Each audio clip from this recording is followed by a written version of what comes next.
Bond আর ভ্যানিলার জন্য খাবার, কিন্তু বন্ড আর ভ্যানিলা কিন্তু যে খাবার নিয়ে খুব মারামারি করে, তো দুজনকে আলাদা আলাদা খাবার দেওয়া হয়।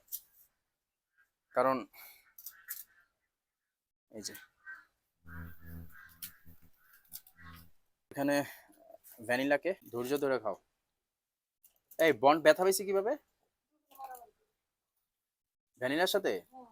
কিন্তু ওই যে ভ্যানিলা দেখেন খুব মানে মনে হচ্ছে যে ওর খাবারটাকে খেয়ে ফেলবে।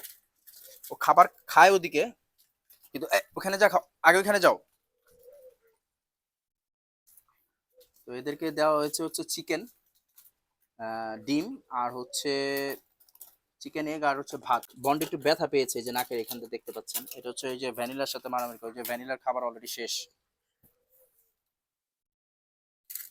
আসলে আমি আরেকটা কথা একটু বলে রাখি, যে বন্ড এই বাটিটা ওর খাবার খেয়ে আবার ভ্যানিলার বাটিতে চলে গেছে। তো এই টাইমে ওরা একটু অ্যাগ্রেসিভ থাকে। তো পেট ডগদের খাবার দেওয়ার টাইমে এটা আমি আমার এক্সপিরিয়েন্স থেকে বলছি, যে এদের বেশি একটা কাছাকাছি যাবেন না।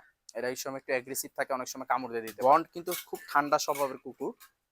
তো কিন্তু বন্ড খাবার বাটি ধরলে বন্ড কিন্তু অ্যাগ্রেসিভ হয়ে যায়। ঠিক আছে, এই যে খাবার খাওয়া শেষ এদের, বসো। এই ওই চলে যায় তাই।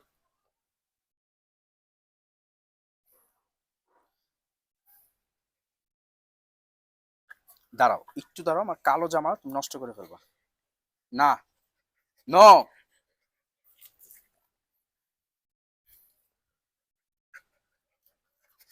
দেখেন এই যে ওর দুষ্টমি শুরু হয়ে গেছে। এই